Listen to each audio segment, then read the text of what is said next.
Hello दोस्तों, आप लोग को स्वागत है मेरे यूट्यूब चैनल कांत रॉय 11 में। मैंने पिछले वीडियो में बताया था महमूद गजनी के बारे में। आज मैं बताऊंगा महमूद गौरी के बारे में। महमूद गजनी ने भारत पर 998 से लेकर 1030 ईस्वी तक शासन करता है और ये महमूद गौरी 1173 से लेकर 1206 ईस्वी तक शासन करेगा। मैं आज इस वीडियो में महमूद गौरी के बारे में बताऊँगा कि कैसे कैसे भारत आया था, सबसे पहले कौन सा राज्य पे मतलब कि आक्रमण किया और किसको किसको मतलब कौन सा राज को जीता, मैं इस वीडियो में आज मैं बताऊंगा। महमूद गौरी का मैं कुछ परिचय भी दे देता हूँ। महमूद गौरी का जन्म 1149 ईस्वी में हुआ था। 1149 ईस्वी में हुआ था। कहाँ? गौर में। गौर कहाँ है? गौर अफगानिस्तान में है। गौर कहाँ है? अफगानिस्तान में एक छोटा सा राज्य है, मतलब कि गौर, वहीं का मतलब कि इनका जन्म हुआ था महमूद गौरी का। इनका पिता का नाम बहाउद्दीन शाह प्रथम था। कहा जाता है कि दोस्त कि गौरी अफगानिस्तान मतलब कि गौर मतलब कि गौर में उनका जन्म हुआ, ये अफगानिस्तान में पड़ता है। कहा जाता है कि गौर नामक एक छोटा सा राज्य में वो शासक था, मतलब कि अफगानिस्तान में एक गौर है, गौर राज, वहीं का एक शासक बनता है महमूद गौरी का पूरा नाम शहाबुद्दीन महमूद गौरी है। इसका पूरा नाम महमूद मतलब कि शहाबुद्दीन महमूद गौरी है। और दूसरा नाम मौजुद्दीन भी कहा जाता है, कई इतिहासकार बोलते हैं। मतलब कि इसका नाम बहुत डिफ़िकल्ट है, मतलब कि एग्ज़ाम वगैरह में पूछता है। मौजुद्दीन हुआ दूसरा नाम। इसने 1173 ईस्वी में शासक बना, और जब शासक ये बना मतलब कि 1173 में गौर प्रांत का शासक बन जाता है। जब ये शासक बनता है तो ये इसका मन में यही सोचते रहता है कि हम पूरा मतलब कि पूरा शक्ति लगाकर भारत पर आक्रमण करें, भारत को जीतें, भारत को मतलब कि वहाँ अपना साम्राज्य स्थापित करें, वहाँ से धन लूटें। ये महमूद गौरी का कहना था। इसने पूरा प्रणय ठान लिया था कि पूरा शक्ति लगाकर ही महमूद गौरी मतलब कि भारत को हमको जीतेंगे। इसने भारत पे शासन 1173 से लेकर 1206 ईस्वी तक किया, मतलब कि किया। और मैं कहाँ मतलब कि करते रहा, मतलब कि कहा जाता है कि इसको बोलते हैं मतलब कि मतलब कौन सा जगह पे करता है, मतलब कि हर राज्य मतलब कि कौन सा राज्य पे करता है, सबसे पहले कौन सा राज्य को जीतता है। और इसके बारे में मतलब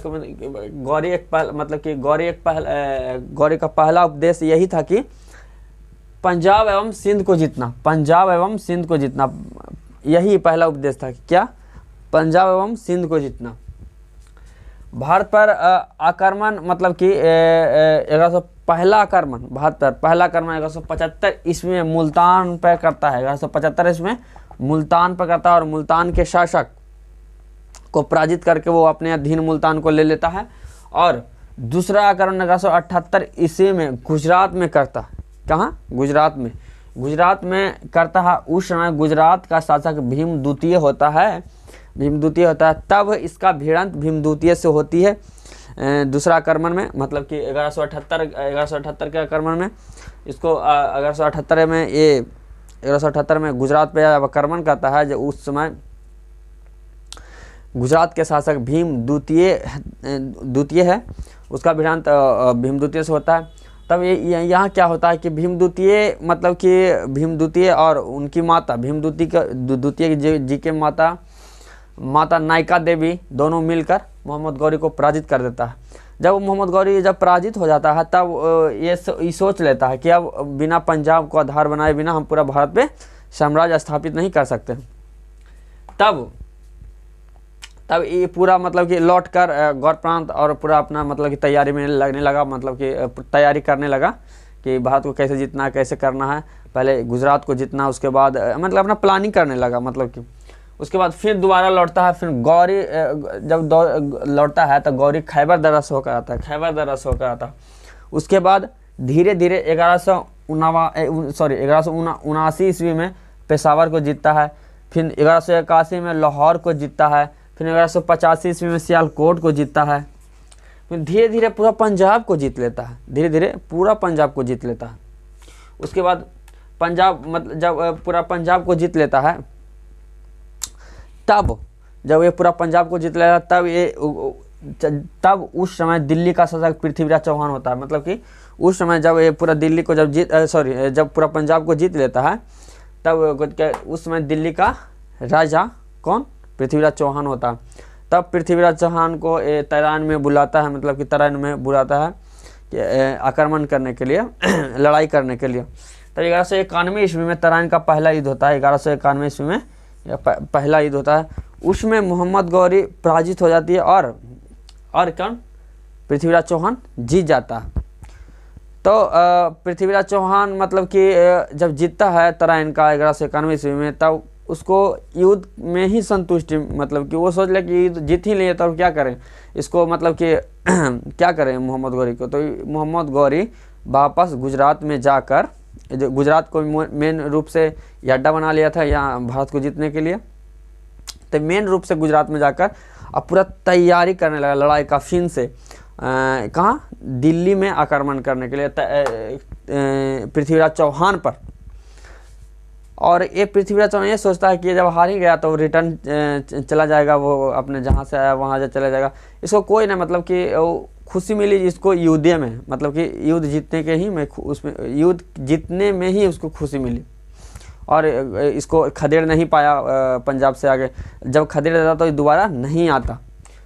तब ये फिर दोबारा 1192 इसमें तराइन का दूसरा युद्ध में आता है, फिर मिलता है, भिड़ंत होता है पृथ्वीराज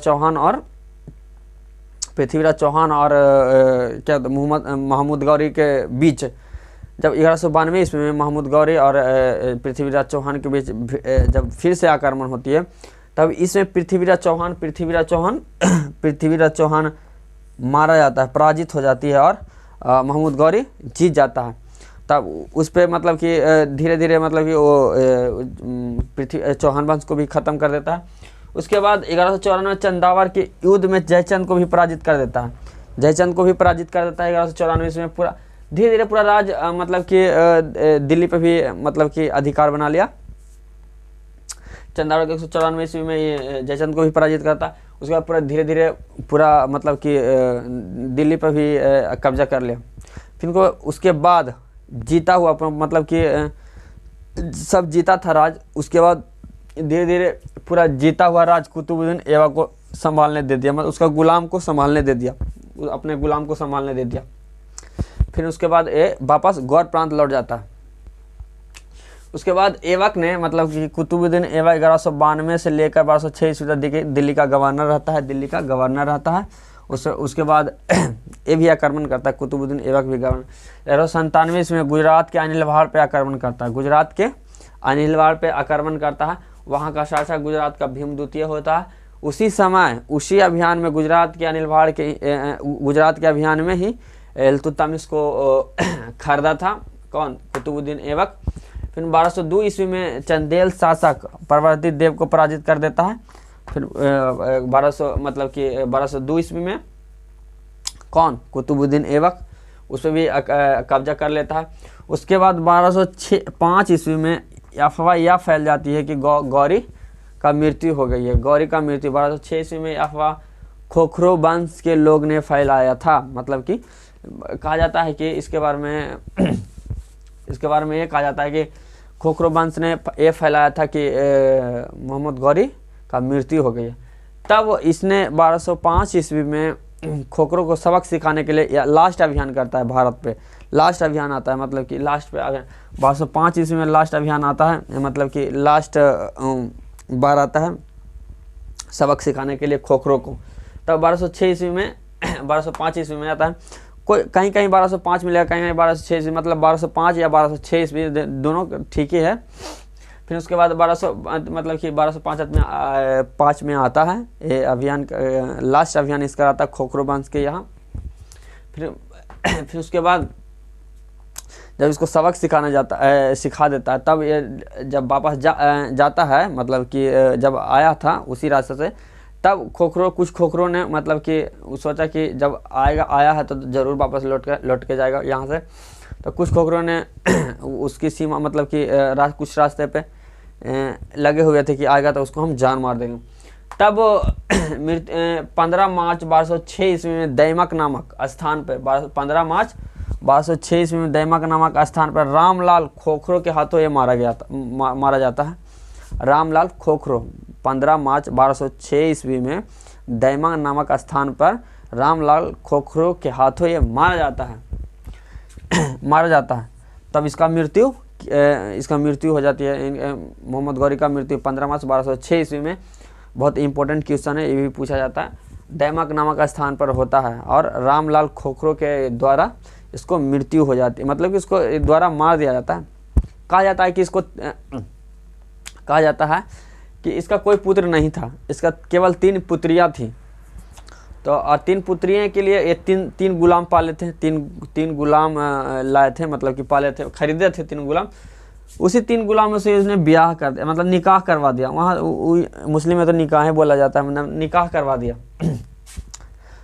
इसका 3 गुलाम था, कौन कौन ये भी बताना जा रहा हूँ। अल्दाज था, कुवाचा था, कुतुबुद्दीन ऐबक था। कहा जाता है कि कुतुबुद्दीन ऐबक, अल्दाज और कुवाचा, और जब ये जो 3 पुत्रियां से विवाह कर देती है अपने गुलामों से, तब ये जितने भी मतलब कि क्या उसको बोलता है, भारत में जीता हुआ, मतलब कि अपने जो आक्रमण से जीता था ना जगह, मतलब कि राज, वो तीनों मतलब कि गुलामों में बांट दिया। जिसमें अल्दौज को मिला, गजनी का गवर्नर बना दिया, अल्दौज गजनी का गवर्नर बन गया। कुवाचा का पंजाब का कुछ स्थान का गवर्नर बनाया, पंजाब का कुछ स्थान का गवर्नर बनाया कुवाचा को। और एक कुतुबुद्दीन ऐबक को दिल्ली का और दिल्ली के आसपास क्षेत्र को मतलब कि इसका गवर्नर बनाया। और इसका क्या बोलता है, मतलब कि ऐबक को ऐसा ही बना था। उसके बाद क्या उसको बोलता है, इसी के साथ समाप्त होती है वीडियो। और अगला टॉपिक चलेगा दिल्ली सल्तनत, जहाँ गुलाम वंश से स्टार्ट होती है। यहाँ से अब गुलाम वंश स्टार्ट होगा। अल्दौज कुवाचा ऐबक मतलब कि सब गुलामे थे, अब यहाँ से गुलाम वंश स्टार्ट होगी। उसके बाद यहाँ से दिल्ली सल्तनत चलेगी। दिल्ली सल्तनत 1206 से 1526 तक चलेगी। उसके बाद और कहा जाता है कि दोस्त कुछ करने के लिए कुछ भी करना पड़ता है।